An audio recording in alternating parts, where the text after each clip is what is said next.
So, good morning and good evening. Welcome to Sri Aurobindo and Mother's Study Circle, where these days we are going through the compilation called Looking from Within, and it was compiled by Dr. S Dalal. So, we are still on chapter 2 and we'll continue with that. So, before we begin, invoking Sri Aurobindo and the Mother's grace and presence, aspiring and praying that may I receive what I am capable of receiving, and may I able to implement of what I get, what I grasp, what I receive in my everyday life, to live a lighter, simpler life, aim towards more truth and love.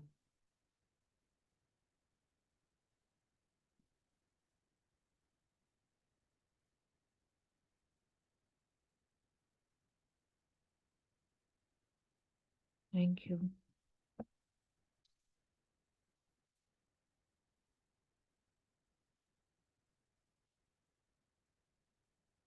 Yeah. So this week we have to start a new section called fatigue and rest.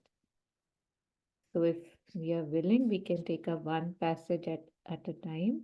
I meant if somebody is willing, they can take up. Yeah, Yeah. sure. Fatigue and rest. When you feel tired, don't overstrain yourself, but rest, doing only your ordinary work. Restlessly doing something or other all the time is not the way to cure it. To be quiet without and within is what is needed when there is this sense of fatigue. There is always a strength near you which you can call in and will remove these things. But you must learn to be quiet in order to receive it. Just reread that one more time. When you feel tired, don't overstrain yourself but rest, doing only your ordinary work. Restlessly doing something or other all the time is not the way to cure it. To be quiet without and within is what is needed when there is this sense of fatigue. There is always a strength near you which you can call in and will remove these things. But you must learn to be quiet in order to receive it. Jorovindo. Yes, thank you. So I think at least I know this passage is meant for me because when I get physically tired, I get irritable and I wonder why am I doing what I'm doing. So, how when you go in that route, on those loops, go on those slides, it just opens up more and more and more slides, and you find yourself being what you would not want to be, saying that what you don't want to say, feeling which is just, very superficial, and yet it spoils the whole ambience.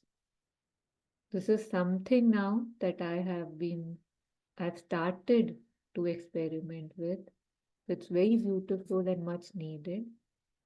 So Sri Aurobindo says that when you feel tired, this could be mentally, physically, spiritually, don't overstrain yourself, but rest, doing only your ordinary work, restlessly doing something or other all the time is not the way to cure it. Sometimes when we get tired, we say, oh, how can I be tired? I overdo it, right? If I'm feeling something that I don't want to do it, or even say some text I don't want to read, but I say, no, I have to. So just we can apply it to anywhere. So doing restlessly, because that restlessness comes. So I think the most important thing here is this, because obviously we know there are so many people who work tirelessly or with so much rest and so much dynamism. And yet it's like, when the restlessness comes, then the center has shifted. So doing something or other all the time is not the way to cure it. To be quiet without and within is what is needed when there is this sense of fatigue. So we can stop doing what we are doing, that would be without. We can center ourselves and see where I'm going and how I should stop is within. So to be quiet within and without and within is what is needed when there is this sense of fatigue. This could also be applied to, when sometimes we get tired of the efforts, right? Sometimes it feels nothing is working or I keep following on the same loops. Then too, if one is quiet and again, aspire or just center and call in peace, suddenly we feel the new energy, more energy, and a push towards the right path. So there is always a strength near you which you can call in and will remove these things. But you must learn to be quiet in order to receive it. So if I am not quiet, I cannot connect with the strength within me. So this is actually reminding me also of the passage that I think Nandini had shared in the Circle of Harmony group about peace, in which, Thich Nhat Hanh was talking about how you are peace. But because, you're so much more, mostly, you're so disconnected that you have to do activities to cultivate it. But if in a quietude, we can sense, we can feel, we can connect with that peace.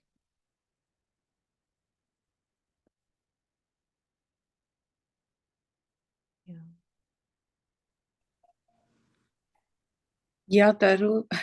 Actually, this has come very, very, perfect timing for me. This is the answer because yesterday, the whole of, till 12 o'clock in the morning, I was very busy doing something, one by one.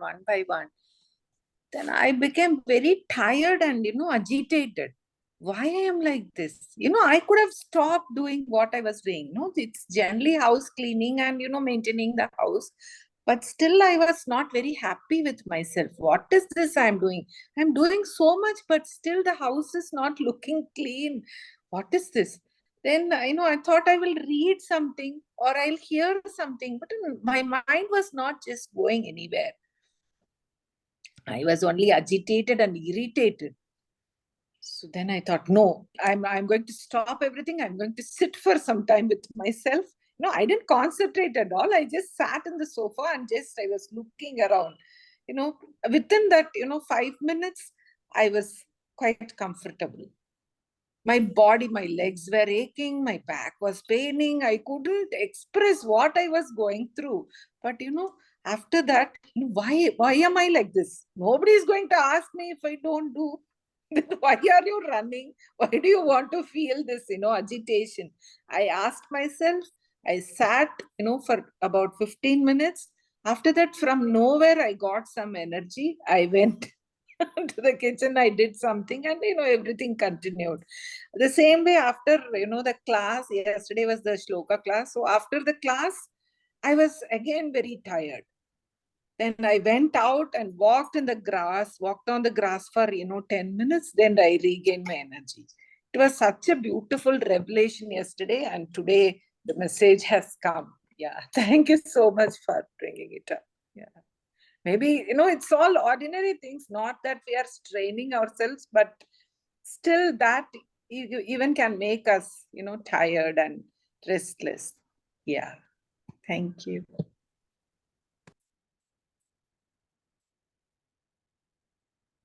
These are the wins that we don't even acknowledge, and we push under the carpet saying, what's the big deal in this? Yeah, so I could see and I walked, and what's the big deal in this?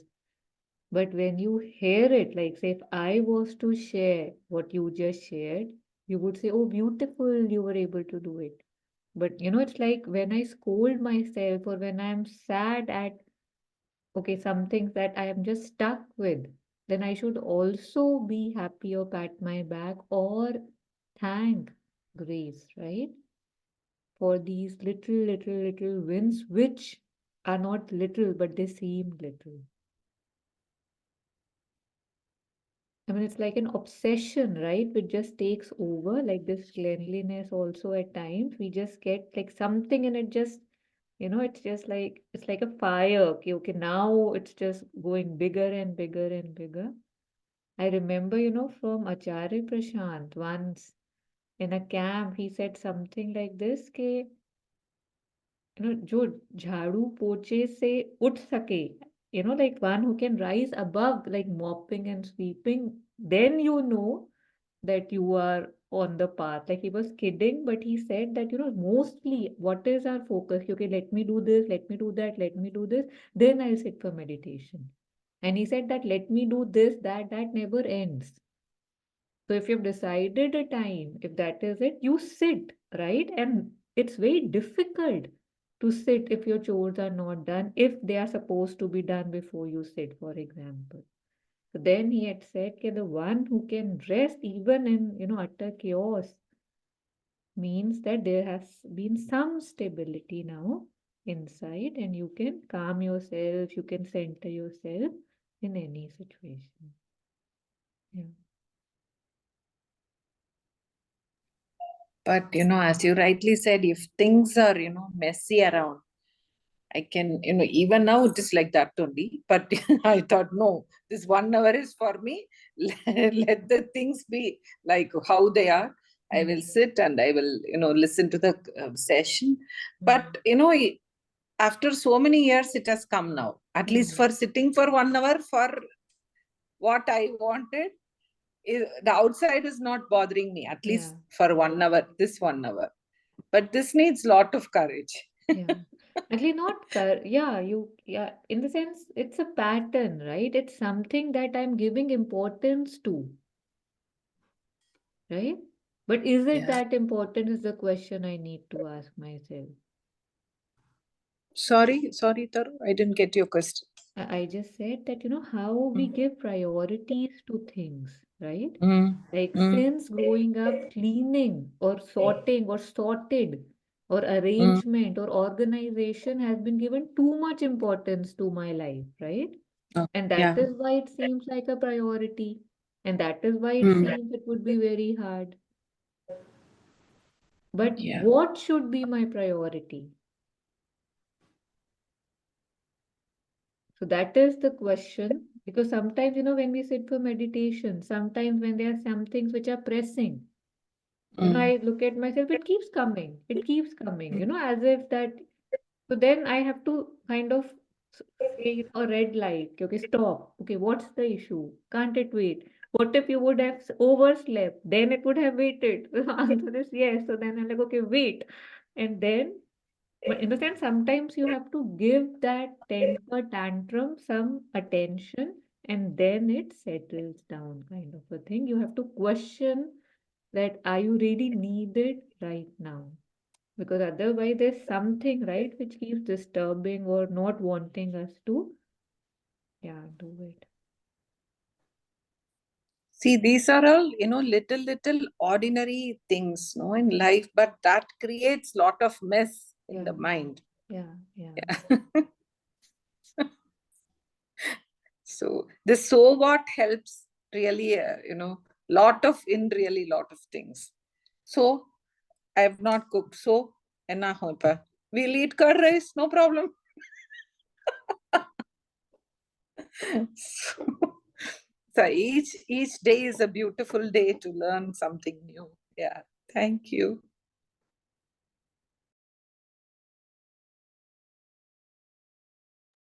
Yeah, Jagat, did Jagat, you you were want? about to say Yeah, I something. also. Sorry. No, I have a lot of time. Sharda ji, when you were talking about cleanliness, na, I was just looking around my room and I said, "Wow,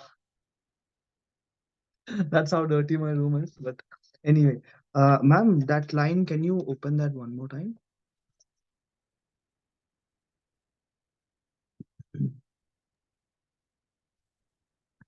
Yeah.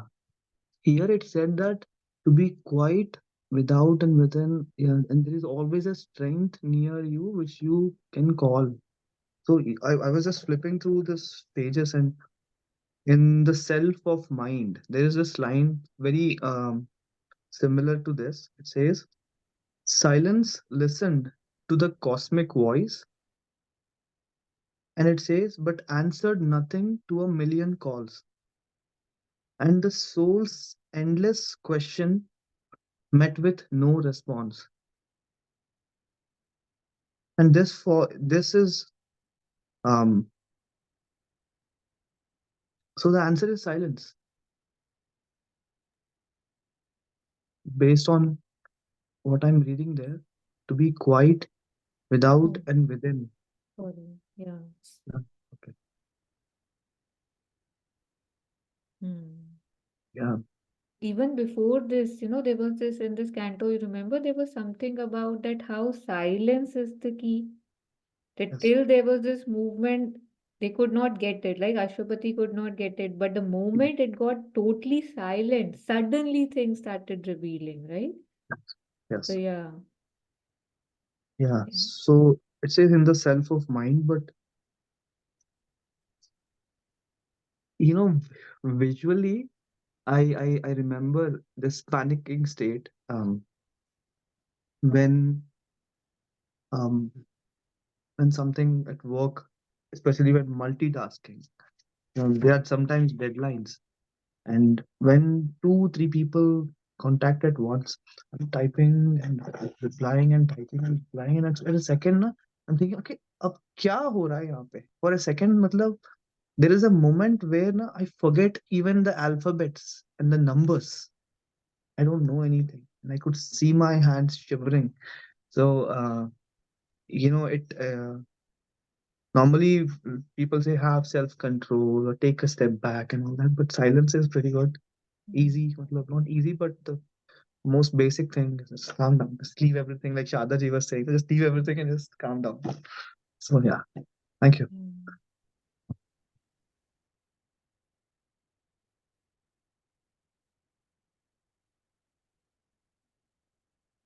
One of Sri Aurobindo's most popular quotes is this one only, na, that there's nothing that can't be done better in the silence of the mind, like something like this. Okay, nothing. Yeah, but I have this false perception that things have to be moving so that it appears. I have been doing things, and I think this is why he says within and without. Yeah. So, Yep. Sorry, Taru. I wanted to share one more thing. See, when I sit like this, no, I will not forgive myself generally. So I will torture myself. What is this? Look around. See your house. See your hall. How messy it is. But I used to curse myself. But now I know it's okay. If it is messy, so be it for some time. After that, you can get up and know when your legs are tired, you can take a break. Nothing wrong in taking a break. Yeah, maybe this next level of evolution has come to me. Yeah, mm, thank you. Sorry, it's very silly thing, but still, I feel that way. Yeah, thank you. yeah. No, this is, the natural state for a lot of us. And yet it's sad that all my chaos inside I'm okay with, right? For that I don't curse myself. But what is visible? material outside, right? That I'm very strongly. If somebody comes right now, say if your sister would call and say, I'll be there in 15 minutes, right? You'll be like, oh my God, what do I have to clean? What do I have to clean, right? Like push this here, push that there, the kind like, but what is inside, I don't know, right? So that is my natural state, the way I have grown up, the way I have seen things around me. I just pick up and I don't question. But now that either if somebody else questions you, okay, why are you being crazy? Or if you can look at yourself and question yourself that why am I doing this, right? So it again, slowly, the hand starts opening up more and more. Okay, I can let go, I can let go, I can let go. Yeah. Here I remember that once, very initially, maybe 4, 5 years back, I had gone to Monica's house, her apartment, and there we had invited a couple of 6, 7 friends over from our kids' school. So, before maybe it was like 20 minutes after the time that they were supposed to come, like they were about to come in 20 minutes, and the house was really messy. Like there was not even, say, place to sit on the sofa. There were like clothes, laundry lying all around. So suddenly she said, okay, okay, let's clean up a bit. I went there early. I said, yeah, yeah, yeah. We started cleaning up. And within 3, 4 minutes, she said, no, something is wrong. Wait, stop. And I was like, okay. She said, see, uh, and on all the walls, there is either Sai Baba or there is, Mother, there is this. And if this state is okay for them, this is how I keep it being, they are all around, then why would it not be okay for 6, 7 human beings, 6, 7 or more people? If it's okay for God, why would it not be okay for people? So she said, whoever will come, they'll just push aside, they'll make space, we don't have to do anything. And I was like, are you sure? And she was like, absolutely. So she didn't. And it's like how for women, it's like, oh, my house, how clean it is, how organized it is. So, but people actually, she could see something was wrong, like we are pretending to be what we are not, right? That's how we are. And still we forget it, and we need reminders.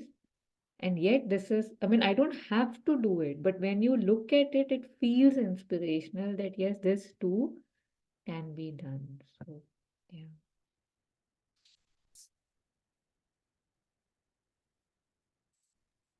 Yeah, so I was able to pull up what Nanjini has shared. Maybe we'll just go through it too, because we need these reminders repeatedly. So if anybody is willing, they can read it. Otherwise, I'll do. Yeah, I'll read. Peace is all around us, in the world, in nature, and within us, in our bodies, in our spirits. Once we learn to touch this peace, we will be healed and transformed. It is not a matter of faith, it is a matter of practice. So beautiful. It is not a matter of faith, it is a matter of practice. Taru, I'll read it one more time. Peace is all around us, in the world, in nature, and within us, in our bodies and our spirits. Once we learn to touch this peace, we will be healed and transformed. It is not a matter of faith, it is a matter of practice. In New York City, I rode in a taxi and I saw the driver was not at all happy. There was no peace or joy in him, no capacity of being alive while doing the work of driving. And he expressed it in the way he drove. Many of us do the same. We rush about, but we are not at one with what we are doing. We are not at peace. Our body is here, but our mind is somewhere else, in the past or the future, possessed by anger, frustration, hopes, or dreams. We are not really alive. If our beautiful child were to come up to us and offer us a smile, we would miss him completely and he would miss us. What a pity. So beautiful. In The Stranger, Albert Camus described a man who was going to be executed in a few days. Sitting alone in his cell, he noticed a small pitch of blue sky through the skylight, and suddenly he felt deeply in touch with life. He vowed to live his remaining days in mindfulness, a full appreciation of each moment, and he did so for several days. Then, just 3 hours before the time of his execution, a priest came into the cell to receive a confession and administer the last rites. But the man wanted only to be alone. He tried many ways to get the priest to leave. And when he finally succeeded, he said to himself that the priest lived like a dead man. He saw that the one who was trying to save him, was less alive than he, the one who was about to be executed. We do not have to die to enter the kingdom of heaven. In fact, we have to be fully alive. When we hug a beautiful tree, we are in heaven. When we take one conscious breath, we are transported to paradise right away. Peace is available. We only have to touch it. When we are truly alive, we can see that the tree is heaven and we are also heaven. The whole universe is conspiring to reveal this to us, but we are so out of touch that we invest our resources in cutting down the trees. If we want to enter heaven on earth, we need only one conscious step and one conscious breath. When we touch peace, everything becomes real. We become ourselves, fully alive, and the tree, our child, and everything else reveal themselves to us in their full splendor. We don't need to wish our friends, peace be with you. Peace is already with them. Think not all. So beautiful. Thank you, Taru. Can you please share it one more time in the group?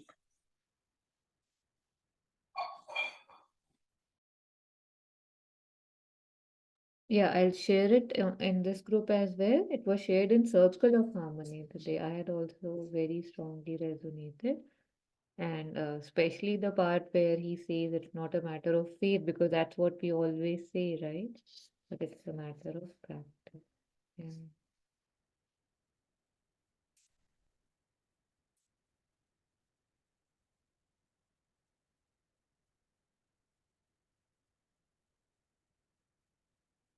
Mm. Who would have thought, say, when this world would have been created, or when we are trying to imagine the world, that being quiet would be this tough, right? To not do anything would be so tough. And yeah, yet it is. And yeah, we know, so we can get back home if we would like to. Yeah. So another quote from Sri Aurobindo. So it's a small one. He says it is a mistake to overstrain, as there is a reaction afterwards. If there is energy, all must not be spent. Some must be stored up so to increase the permanent strength of the system. And it's very interesting because a lot of times, that I don't know, that physical vital, like if we push ourselves too much physically, doing something we don't want to do, suddenly the body revolts. Like, I don't know, at least mine does, like nausea and, kind of repulsion that I don't want to look at it now. So he says it is a mistake to overstrain, as there is a reaction afterwards. Absolutely. So if there is energy, all must not be spent. Some must be stored up so as to increase the permanent strength of the system. So this is very self-explanatory. If there's anything, do share. Otherwise, we'll move on to the next one.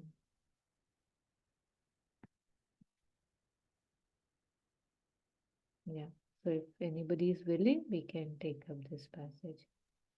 Yeah.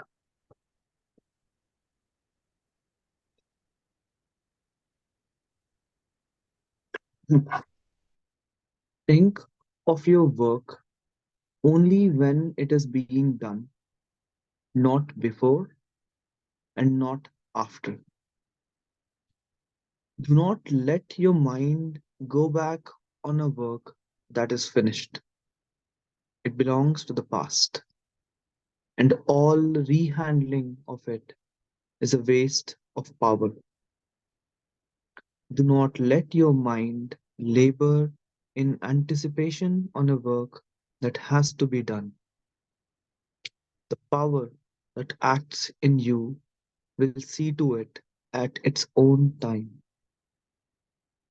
If you can remember to let your mind work only when its action is needed, the strain will lessen and disappear. Aurobindo.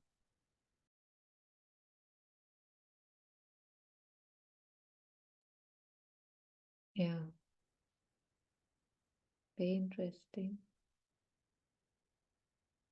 Usually we do like to do a lot of planning, and we think that planning will make us successful. So, this passage even reminds me that after Sri Aurobindo had come out of the prison, somebody had told him to go and speak, give a speech or something. And he had told the person, but what can I say? I'm completely blank. And the person had said, you'll know what to say when you reach.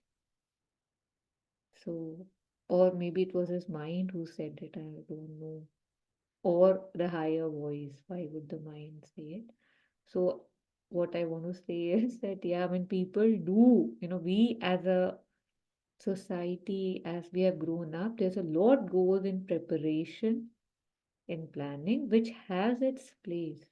But for a lot of us, a lot of things are repetitive, right? Like, and yet we spend a lot of time working around it. Say, for example, and we are able to do this if, if there's something I don't like, then I might be able to do it more easily. That, let me not think about it, I'll just do it, and then you are over it. But to be able to do this, if you're able to do this, even like I was saying, if you're sitting down for concentration, one thought is coming, I have to do this, this, this. If one gets into a habit of attending to things when the time is there to attend to them, then I think there will be so much more quietude in the being. So that's why it's so nice that the strain will lessen and then disappear.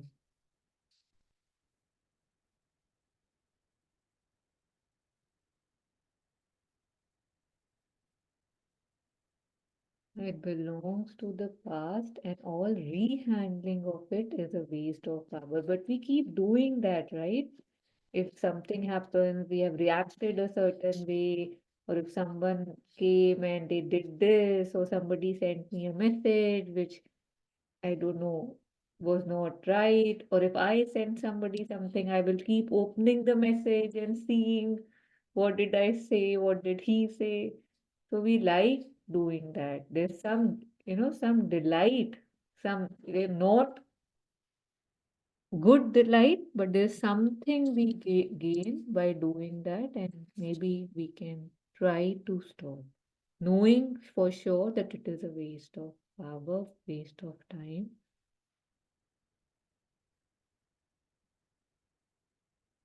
Yeah. No, I remember that, how at times, of course, it happens to all of us. If somebody said something, especially say on WhatsApp, It's very easy to communicate, right? Like it's really fast, but it usually or a lot of time leaves a lot of room for interpretations, right? So we interpret it in our way and things go from here to there where nobody else meant it and stuff.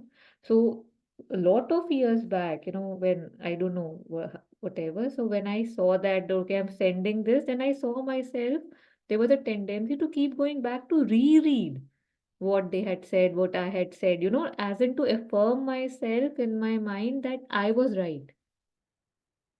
So now, if I ever see that, the first thing I do is just delete the messages. And then, I don't know why suddenly there's so much peace inside, as if, the whole thing is gone. It sounds very weird, but it actually works. Like it actually works. It's like as if you've cleared something which was causing some, I don't know, chaos or drama. So, only if we could delete so many things which are stuck here so easily by pressing two buttons, which we can if we, again, it's a matter of practice. And that is what is called, right? Not getting lost in the storylines. Yeah.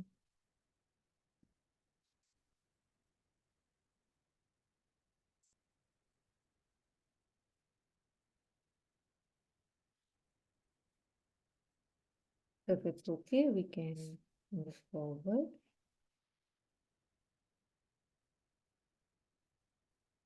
Yeah. Charuji, would you like to read? Yeah. Yeah. What does that relaxation mean for most men? It means always coming down to a lower level. They do not know that for a true relaxation, one must rise 1 degree higher, one must rise above oneself.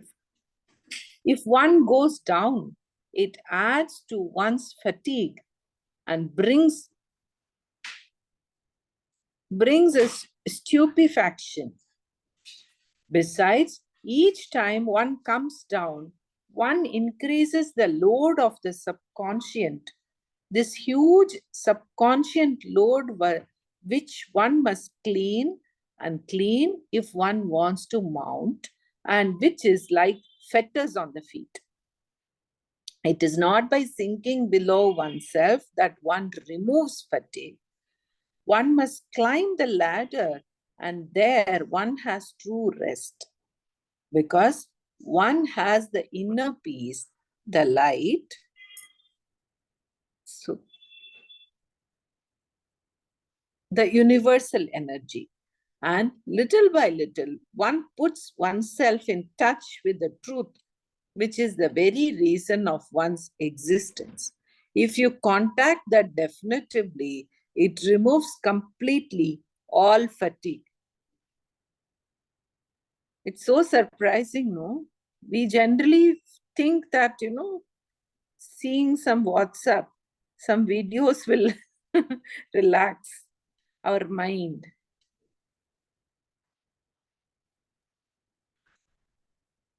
Again, So this is what we beautiful. have seen, right? This is what we have seen around us. This is what we see around us. Mm.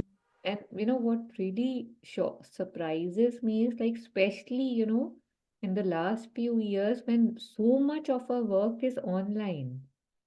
Like, say, my work is, say, I'm sitting in front of the computer 8 to 10 hours a day.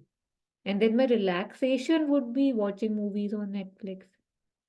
Like how does that work? And yet it that dulls the mind, right? It just distracts, it just dulls, it doesn't relax. I mean, it cannot relax, right? Like logically, factually, it should not relax, and yet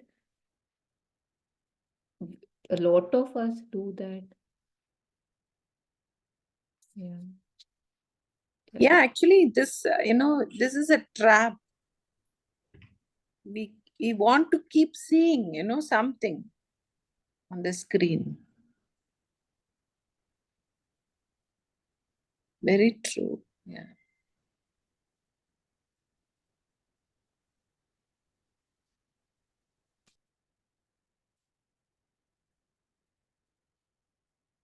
I think this is very reflective, and I must think about this that mostly my relaxation means coming down to a lower level.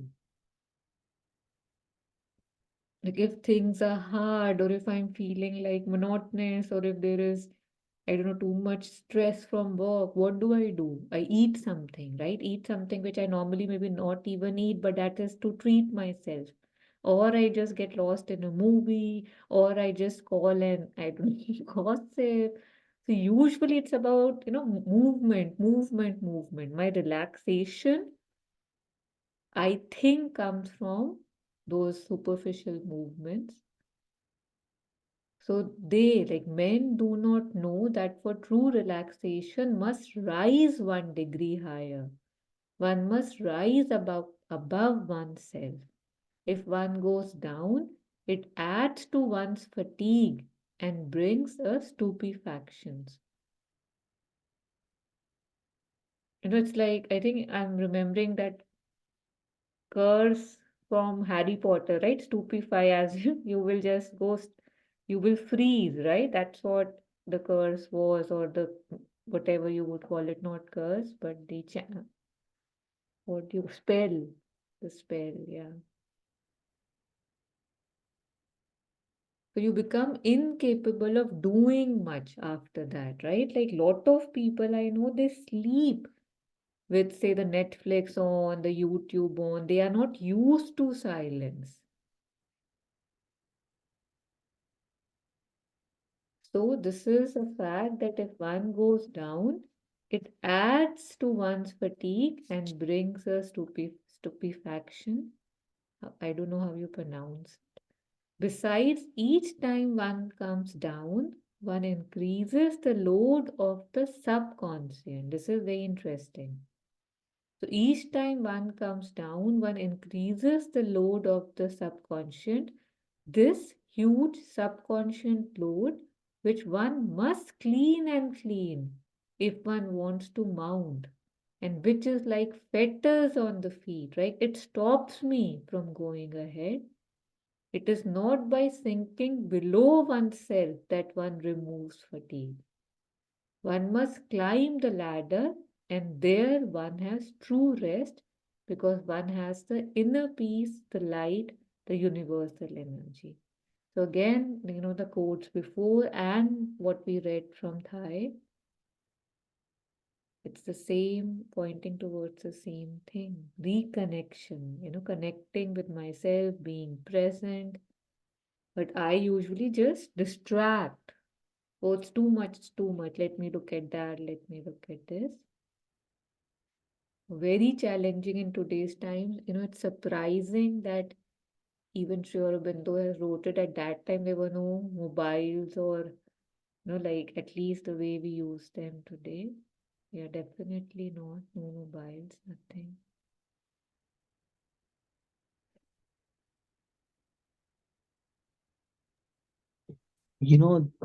This is going to be long. Um, when I've grown up seeing some very rigid people. Like, they will not take any comment that contradicts their opinion. And to a certain age, I used to think this is very cool. Like, how cool कि मैं किसी का नहीं सुनूं, बस मेरा ही सब सुनेगा. But eventually, there I hit this wall where there was nothing more. You know, everything was like, okay, this is what I know, but I what else? What else? And until that pain started, like, kind of, it started hurting a little bit. That's when I thought, okay, let's start experimenting now. Even if from the very basic of things, like someone will say, okay, eat this, I'll try it. But now easy for me at trying basic things. But when it comes to things that I have some experience with, I really have to take a step back. And it's very hard to kind of hold myself back because, the mind keeps jumping and saying that, Tujhe pata hai, you know the answer, you know the answer, I'm telling it, calm down, calm down, calm down. It doesn't happen yet. but the reason I'm saying this is because I want to see a mind of Jagan that is always excited for more, even though he knows it may be comfortable or may not be comfortable. And I'm saying this because, like, Sharda ji is talking about the phones, no, about Netflix, and we are all talking about Netflix and all, because this is so comfortable. Reading, I have to use my eyes, my mind. Netflix में मतलब मैं recline करके ऐसे बैठूंगा आराम से, है ना? So for that, I once I kind of get into this habit कि okay, let's try a little bit different. Let's try something different without involving my ego, letting my ego come in the middle. I think I will be seeing a lot of things. And honestly, you know, I normally I used to blame technology, saying that I used to be so happy as a kid. I would play with my toys and all. Cell phones came and I stopped going out. But that is my fault. It's not the phone's fault, honestly, because now we are sitting in very different places in the world, and we are getting so many details, information. There are actually kids who don't have money to go to school, and they are learning everything, and they are inventing just with the internet. So that I will not, for me, I will not blame the internet, but the way I have taken it, really, it matlab, ma'am, I have days where I spent weeks playing video games. I've told this many times that my summer of ninth standard was gone, chala gaya tha. And that's when I realized ki, like, this will hold me. This will hold me. It's so comfortable. So yeah, to me, I would remind myself that okay, this is good. Try more, try more, try more. Listen more. Something might sound silly, but still do it. मतलब ज्यादा से ज्यादा तो क्या होगा कि I'll become a fool, but I don't mind becoming a fool versus just getting fixated at one thing. So yeah, that's all.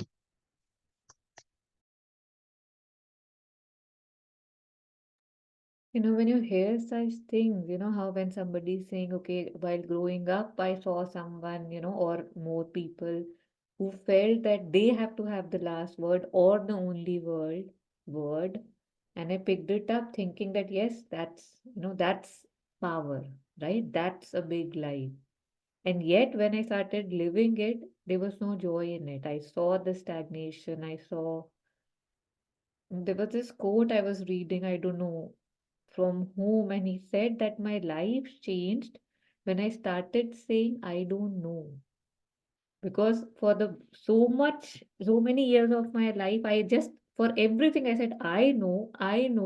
So he said, when I started saying I don't know, I realized how much more people knew, or how interesting things were known, and how I could expand myself. But again, because I'm used to wanting to say I know, like you were sharing, it's so hard to pull yourself back. And this is why I think, something a few weeks back, we were in a session, I don't remember which one, and there was this discussion where we were like that, let the other win. The price that you're paying for that win is nothing compared to, if you're not losing your peace and all. But for, I don't know, something in me doesn't like the step down, or I don't know, there's something in me which wants to have the last word, because that feels like a win. But the question is it? Is it? Do I feel I have won if I have the last word? Is it the true winning? Yeah.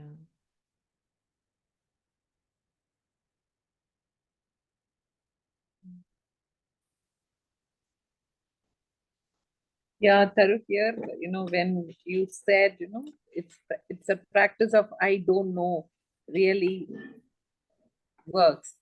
So in our family, when we used to share things when we read from the mother's book, or even generally. So whenever I tell anything to my sister or my brothers, this I've read long back. This I've read. Yeah, this I know. This I know. See, once I thought, why am I sharing? It is not that, we are trying to tell them something which they do not know. But it's the joy of sharing. Then I thought, I think something in me is asking for some acknowledgement. So I stopped sharing. They know everything. They have read everything. They are very learned. It's okay. If I read something, so something in me wants to share. Then I found out there is some ego in it. So I stopped that. If they say something which I have already read, I will not open my mouth. Oh, is it? In which book you have read? Okay, that's very good. Yeah, see how the mother has read everybody's mind. My reaction will be like that. Because this was very interesting. How many times our mind jumps? I know, I know, I know. Yeah, I have read this. Yeah, I have done this. Even for small cooking, people cannot take suggestions. Yeah, I know. Yeah, I know. So first thing comes is I know. It's beautiful. Yeah. When you said I don't know practice, I don't know, it's really, really, really useful in our day-to-day activities. Yeah. Thank you.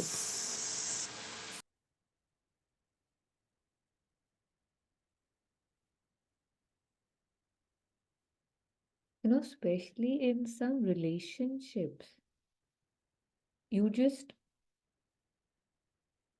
I don't know, say it or feel it very strongly that, but I know. I know where the other person is coming from. I know what they have to say. I know the center from which they operate. I know I don't want to hear anything. And yet, even in that, when you start opening up a little bit, you are very pleasantly surprised a lot of times because what they say, it is kind of it does throw a lot of light on our patterns, on my patterns or my habits and all. Because usually these people are your, those Nindak that Kabir ji talks about. So you just want to say कि मुझे सुनना ही नहीं है, right? But once we have the courage and the grace to start listening, we do learn a lot. Yeah.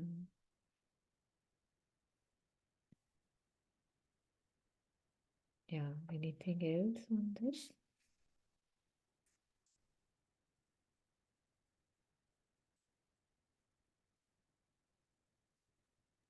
Yes, Sharda ji, what you shared, I really resonated with it because when you said it's the ego that thinks that I know, and that is a good answer for me too. Because honestly, there is nothing else where I want. Like, why do I want to win a conversation? What is the purpose behind it? It is the ego. It is the ego that wants to win and that wants to have that last word. Yeah, thank you for sharing. Thank you for sharing. Yeah.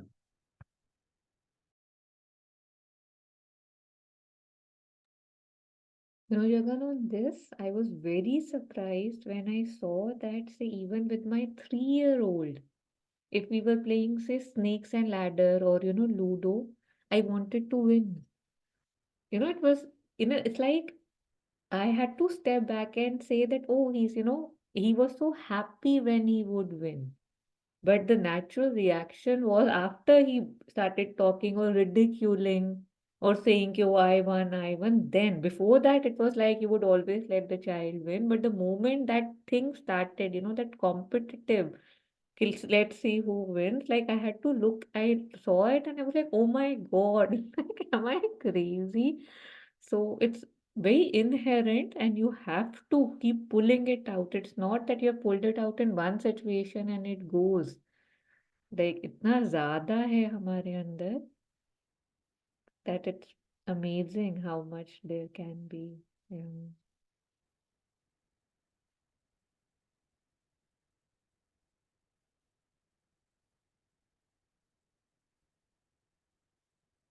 We can just complete this one today and call it a evening. So, Sri Aurobindo, the mother says that it is not by sinking below oneself that one removes fatigue.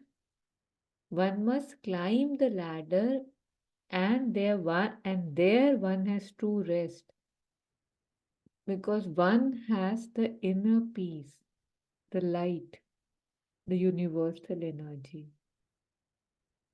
And little by little, one puts oneself in touch with the truth, which is the very reason of one's existence. So I am only able to do this if I climb higher. That is why we are repeatedly told, right, that in those empty pockets of time that we have, that extra time which there's no chore, no nothing, what am I doing in those empty moments to begin with?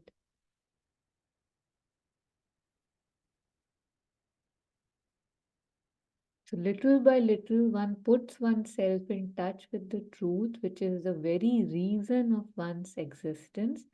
If you contact that definitively, it removes completely all fatigue. And that's something we all need to know, because we get fatigued. Doing things we don't want to do, the fatigue comes really fast. And yeah, so just rereading it is so beautiful. So, what does that mean for most men? It means always coming down to a lower level. They do not know that for a true relaxation, one must rise 1 degree higher, one must rise above oneself. So one must rise above oneself for relaxation. So if one goes down, it adds to one's fatigue and brings the stupefaction, faction. Besides, each time one comes down, one increases the load of the subconscious, this huge subconscious load which one must clean and clean if one wants to mount, and which is like fetters on the feet. I think this too needs a little bit of elaboration, because when I'm going down to the subconscious, then my patterns are ruling me, my habits are ruling me, my past is ruling me. I'm not alive, I'm not fresh. It is said that, I mean, it's true, it's science, that if I receive a stimulus and I react to it a certain way just once, the second time my mind will not ask me what to do. It will repeat what was done the first time. So, this is technically efficiency or smartness of the mind. But then that becomes my habit, right? Like, I don't even have a choice if I'm not actively aware of what I'm doing. It just gets done. It's just like I am not living, I'm alive, but I am not living, and everything falls into a mechanical mode. So every time I go down to this total, how Jagan was saying, "Ki, I just can relax and I can sit on my chair and my brain is now dull and quiet and low, and there's so much movement, what I'm seeing, the reactions, or if it's a comedy, if it's a horror, if it's a violence, it just moves a lot of things in me, right? So then I am not the one who is ruling, I'm not present, I'm just, again, there's a dullness that comes. So one increases the load of the subconscious, this huge subconscious load which one must clean and clean if one wants to mount, and which is like fetters on the feet. This fetters on the feet also, it's like, say, I have 15 minutes between, say, two sessions, for example. In that 15 minutes, I might open YouTube and watch something, okay, it would be relaxing. And yet, what I hear in those 15 minutes could be more clutter in my mind, right? So, if, say, there's a meditation session, or if there's something in which I require concentration or focus because of what I've just heard or seen, there's more kachada in my mind to process, right? So that too is like a fetter on the feet, right? That I myself go and put some trash on my head. Like, it's a funny visual. Why would I do that? But that's what I'm doing, right? Because a lot of what I watch, that day in the session, I don't know, maybe integral healing or which one, I forget, maybe Friday study circle, somebody was sharing that how, whenever they see the news, how upset they are. And yet it did not strike them that stop seeing the news. Right? Because in my world, if somebody is not seeing the news or knows the news, people are like, what's wrong with you, right? Patta to hona chahiye. So that is something that did not even strike us, that I can stop, I can stop, I can stop. But because the pattern is ruling me and I am not ruling the pattern, it's very hard. It seems very hard. And yet, if the will is there, right? If the will is there,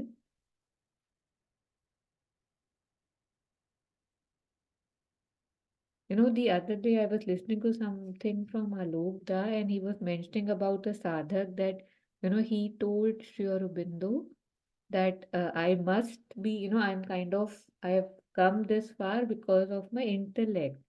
And Sri Aurobindo said, no, you've come this far because of your vital. So he was very surprised, and he said, your vital takes you forward in that particular case. And he asked Sri Aurobindo, but in your case, it must be the intellect, because he appears to be so intelligent. So he said, no, in my case, it's my will.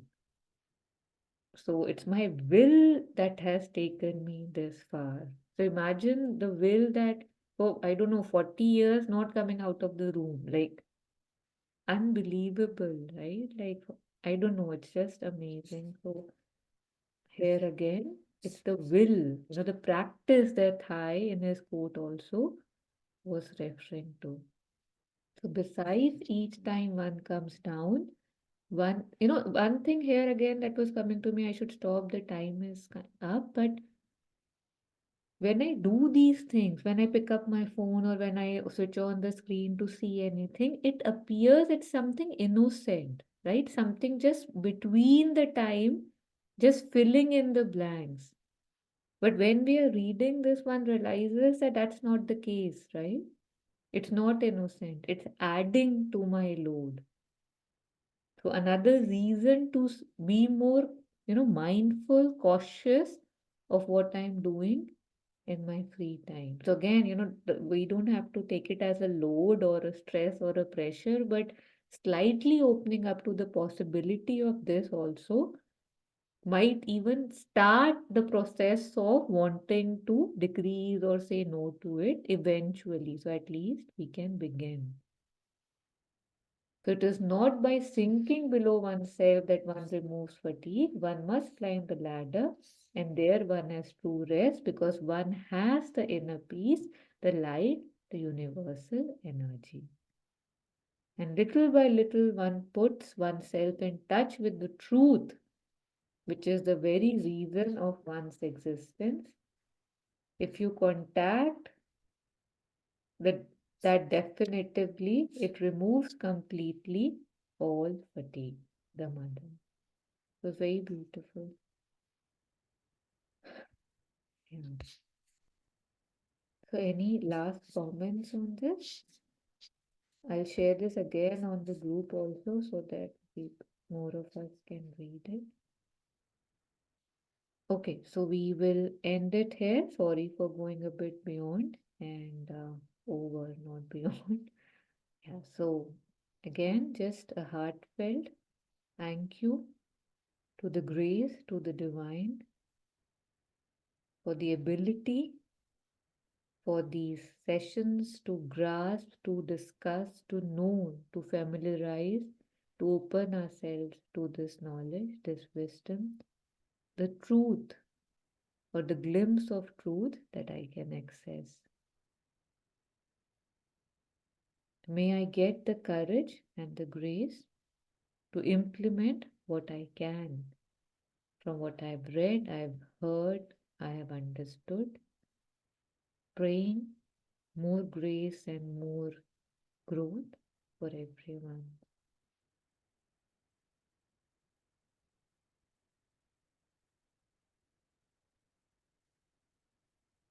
Thank you.